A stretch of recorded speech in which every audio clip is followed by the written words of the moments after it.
یہ فرمایا گیا ہے کہ بندگی کا مطلب ہی یہ ہے کہ جو کچھ کہا جا رہا ہے اس پر عمل کرو، اپنی طرف سے کوئی نئی چیز مت نکالو،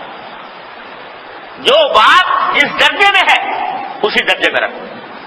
اس سے آگے نہ بڑھو۔ شب معراج جس رات میں نبی کریم صلی اللہ علیہ وسلم تشریف لے گئے وہ اعلیٰ ترین رات تھی، عظیم الشان رات تھی، لیکن پوری سیرت طیبہ دیکھ لو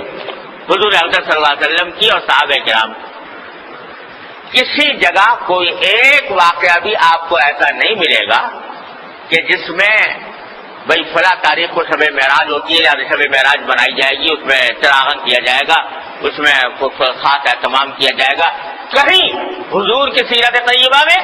صحابہ کرام کی سیرت طیبہ کا ہی نہیں ملتا۔ تو اگر ہم اپنی طرف سے یہ کہنا شروع کرتے ہیں بھائی شب معراج میں چراغاں کرنا چاہیے،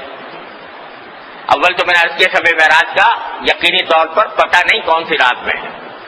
لیکن اگر فرض کرو پتہ چل جائے کہ 27ویں شب ہے تو اس میں کوئی خاص چراغاں یا عام دنوں کے مقابلے میں، عام راتوں کے مقابلے میں اس میں کوئی عمل عبادت کا سنت سمجھ کر کرنا درست نہیں، کسی کو بدعت کہتے ہیں۔ لیکن ہاں ہر رات جس رات میں بھی اللہ تعالیٰ توفیق عطا فرما دے عبادت کی، اللہ تعالیٰ کا انعام ہے اور بہت بڑی فضیلت کی چیز ہے، نمازیں پڑھو، تلاوت کرو، نفلیں کرو، پڑھو، سجدے میں جاؤ، دعائیں مانگو، جس رات میں بھی کرو، کسی رات کی تخصیص نہیں۔ اسی طرح روزے کا معاملہ ہے، 27 رجب کے روزے کا، تو چونکہ اس میں کوئی صحیح حدیث ثابت نہیں 27ویں رجب کے روزے کی، اس واسطے حضرت عمر رضی اللہ تعالیٰ عنہ سے منقول ہے کہ اگر کوئی روزہ رکھتا تھا 27 تاریخ کو تو حضرت عمر زبردستی کر کے کہتے کھانا کھاؤ، روزہ توڑو، کیونکہ یہ تم سمجھ رہے ہو کہ سنت ہے، حالانکہ سنت نہیں، نبی کریم صلی اللہ علیہ وسلم کی سنت نہیں۔ ہاں عام دنوں میں کسی دن بھی روزہ رکھ لے، اس دن بھی رکھ لے، لیکن سنت سمجھ کر نہیں۔ اس رات کو بھی جاگ لو، جاگنے میں کوئی حرج نہیں، اچھی بات ہے، لیکن سنت سمجھ کر نہیں۔ ویسے جیسے اور راتوں میں جاگتے ہیں تو اس میں بھی جاگیں، اس میں بھی عبادت کریں۔ اس طرح کیا جائے تو حدود کے اندر آدمی رہتا ہے اور اسی حد میں رہتا ہے جو نبی کریم صلی اللہ علیہ وسلم نے اور صحابہ کرام نے متعین فرمائی۔ اس سے آگے بڑھنا حد سے تجاوز ہے کہ اب تک انبیاء کرام علیہ السلام سے جو اللہ تبارک و تعالیٰ کا رشتہ ہوتا تھا وہ فرشتوں کے ذریعے ہوتا تھا، کتابوں کے ذریعے ہوتا تھا، وحی کے ذریعے ہوتا تھا، لیکن حضور سرور دو عالم صلی اللہ علیہ وسلم کے ساتھ اللہ تبارک و تعالیٰ نے یہ خصوصیت برتی کہ خود اپنی بارگاہ میں طلب فرمایا، اور کس شان سے طلب فرمایا کہ ایک رات کی مختصر سی گھڑیوں میں اللہ تبارک و تعالیٰ اپنے بندے کو، محبوب ترین پیغمبر کو مکہ مکرمہ سے بیت المقدس لے گئے، اور اس بیت المقدس میں سارے انبیاء کرام علیہ السلام کا مجمع، ان کی روحوں کا مجمع جمع فرمایا، اور حضور سرور دو عالم صلی اللہ علیہ وسلم کی امامت میں ان کی نماز پڑھوائی، اور اس کے بعد بیت المقدس سے ساتوں آسمان، اس سے بھی اوپر سدرۃ المنتہا، یہاں تک کہ اس مقام پر پہنچ گئے کہ جبریل امین علیہ السلام نے بھی عرض کیا کہ اب اس سے آگے جانے کی ہمارے اندر مجال نہیں، اور پھر براہ راست اللہ جل جلالہ کے ساتھ ہم کلامی کا شرف عطا ہوا۔ کیا باتیں ہوئی، کیا گفتگو ہوئی، کیا راز و نیاز ہوئے، میان عاشق و معشوق رمدیس کرامن کاتبین را ہم خبر نے۔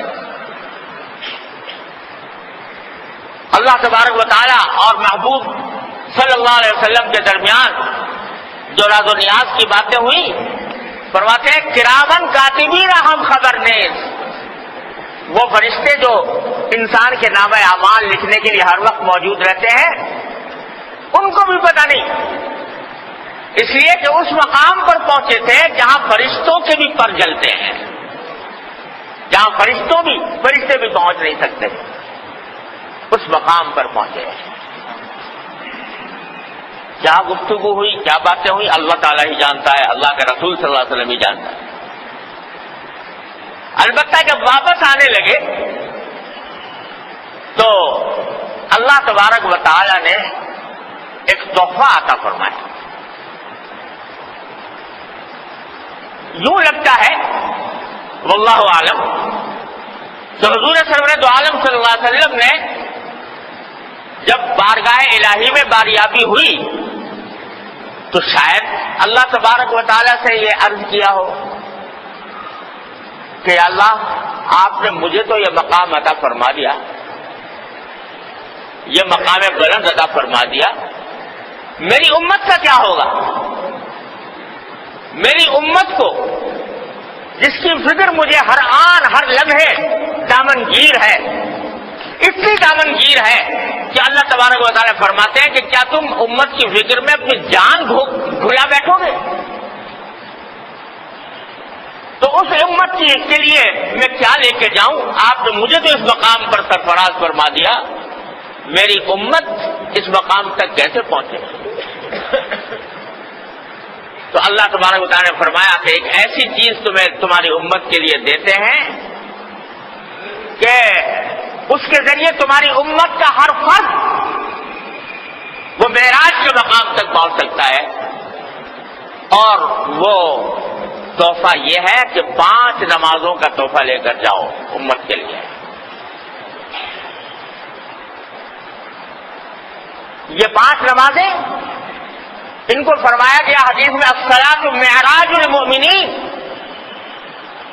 کہ نماز مومنوں کی معراج ہے۔ یعنی جب اللہ کا بندہ نبی کریم سرور دو عالم صلی اللہ علیہ وسلم کا امتی اللہ جل جلالہ کی بارگاہ میں عز و نیاز کے ساتھ کھڑا ہو کر اس کی بارگاہ میں سر بسجود ہوتا ہے، پیشانی ٹیکتا ہے، سجدہ کرتا ہے، تو اللہ تعالیٰ فرماتے ہیں کہ بندہ جس وقت سجدے کی حالت میں ہوتا ہے تو سب سے زیادہ مجھ سے قریب ہوتا ہے اس وقت جب کہ سجدہ کر رہا ہو۔ ہمارے حضرت مجذوب صاحب خواجہ عزیز اللہ صاحب مجذوب رحمۃ اللہ علیہ فرماتے ہیں میں جب سجدے میں سر رکھ دوں زمین کو آسماں کر دوں، میں جب سجدے میں سر رکھ دوں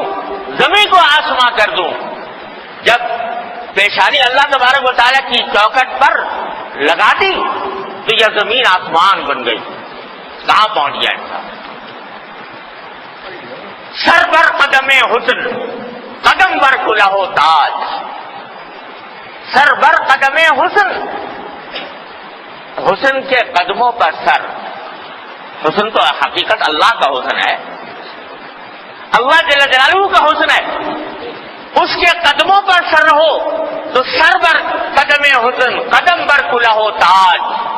جس نے اپنا سر حسن کے قدموں پر رکھ دیا، اللہ جل جلالہ کے قدموں پر رکھ دیا، اس کی چوکٹ پر رکھ دیا، اس کے قدم تاج و تخت کے اوپر ہوتے ہیں۔ سر بر قدم حسن قدم بر کلہ تاج، دیوانہ بڑی شان سے دیوانہ بنا ہے۔ تو بات یہ ہے کہ ہم لوگ سجدے کی قدر نہیں پہچانتے، سجدے کی حقیقت نہیں جانتے، سجدے کو سجدے کی طرح ادا نہیں کرتے، اس کی وجہ سے سجدے کی نہ لذت محسوس ہوتی ہے نہ سجدے کے آثار محسوس ہوتے ہیں۔ لیکن اگر ایک مرتبہ پیشانی ٹیک کر دھیان سے کہہ دو سبحان ربی الاعلی، پاک ہے میرا وہ پروردگار جو اعلیٰ ہی اعلیٰ ہے، اعلیٰ ہی اعلیٰ ہے۔ دیکھو سجدے کی حالت میں سکھایا گیا سبحان ربی الاعلیٰ کہنا. رکوع میں کیا کہتے ہیں؟ سبحان ربی العظیم. حالانکہ رکوع کے اندر آدمی بلند ہوتا ہے نسبتاً زمین سے، اور سجدے میں بالکل زمین سے جا کے مل جاتا ہے. سب سے نچلی حالت سجدے کی ہوتی ہے. اس نچلی حالت میں کلمہ جا رہا سبحان ربی الاعلیٰ، پاک ہے میرا وہ پروردگار جو اعلیٰ ہی اعلیٰ ہے، جس کی شان بلند ہی بلند ہے. تو کیا کہا جا رہا ہے کہ اس اعلیٰ کی چوکھٹ پر میں نے اپنا سر رکھا ہے. تو اس کی چوکھٹ پر جب سر رکھا ہے تو وہ اعلیٰ ہے، اس اعلیٰ کی چوکھٹ پر سر رکھا ہے تو اعلیٰ ذات جو ہے وہ میرے اس سر کو، سر پر رکھنے کو رائے گا نہیں جانے دے گی، بیکار نہیں جانے دے گی. اسی لیے فرمایا گیا کہ سجدے میں خاص طور سے نفلی نمازوں کے ساتھ دعائیں بھی کی جا سکتی ہیں. جو نبی کریم صلی اللہ علیہ وسلم نے دعائیں تلقین فرمائی ہیں یا قرآن میں جو آئی ہیں دعائیں، وہ ربنا آتنا فی الدنیا حسنۃ وفی الآخرۃ حسنۃ وقنا عذاب النار، یا اور دوسری دعائیں. تو سجدے کی حالت میں دعا کرنے کا اور ہی لطف ہے. تو اللہ تبارک و تعالیٰ نے امت محمدی علیہ صاحب والسلام کے لیے شب معراج میں یہ سجدوں کا تحفہ بھیجا. اللہ تبارک و تعالیٰ اپنے فضل و کرم سے، اپنی رحمت سے ہم سب کو حد سے، تجاوز سے محفوظ فرمائے، اور معراج کا جو سبق ہے اللہ تبارک و تعالیٰ اس کو ذہن نشین کرا کر اس پر عمل کی توفیق عطا فرمائے. وآخر دعوانا الحمدللہ رب العالمین.